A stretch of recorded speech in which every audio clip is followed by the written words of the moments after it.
na utulivu.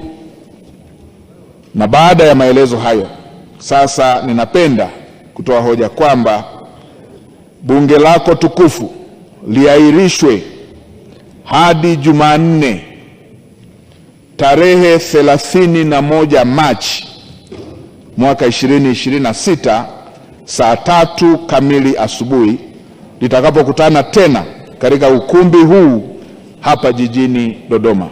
Mheshimiwa Spika, naomba kutoa hoja. Hoja imeungwa mkono. Asante sana Mheshimiwa Waziri Mkuu kwa hotuba nzuri.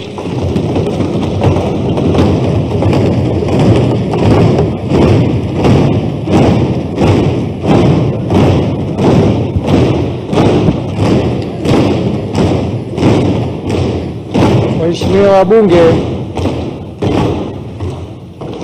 Katibu wa Bunge anaomba kuwatangazia au kuwakumbusha waheshimiwa wabunge wote kuwa kutakuwa na uchaguzi wa viongozi wa Bunge Sports Club tukifanyika leo tarehe 6 Februari katika ukumbi wa Mseka mara baada ya kuahirishwa mkutano wa Bunge.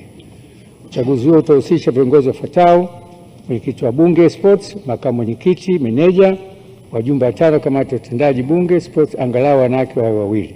Waheshimiwa wabunge wote naomba mshiriki.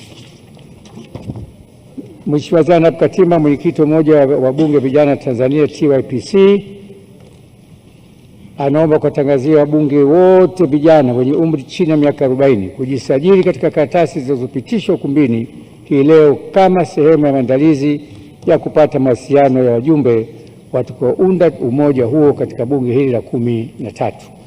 Hivyo wahusika mnaomba kufanikisha zoezi hili kwa kujaza majina kamili na namba ya mawasiliano ya WhatsApp. Fomu ziko hapa na mkabidhi katibu. Katibu.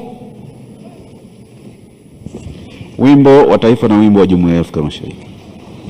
Mkuu wa chuo cha Kilimanjaro Institute of Technology and Management kilichopo Mwenge, Dar es Salaam na chenye ithibati na usajili wa NACTIVATE namba reg mkwaju ANE mkwaju 029 anapenda kuwatangazia ofa maalum wahitimu wote wa kidato cha 4 mwaka 2025 kwa kozi mbalimbali zikiwemo computer application, ICT for beginners, CCTV camera, video production, graphic design pamoja na mapishi ya vyakula vya Kichina. Kozi hizi zitaanza tarehe 5 mwezi wa kwanza mwaka 2026. Kumbuka, umalizapo mafunzo ya mapishi ya vyakula vya Kichina tutakupatia ajira ndani ya mwezi mmoja. Pia muhula mpya wa masomo wa kozi za IT, hotel management na front office utaanza tarehe 14 Januari 2026. Kwa maelezo zaidi piga simu namba 0754864361 au 0715075840. KITM, elimu na ujuzi kwa maendeleo ya uchumi.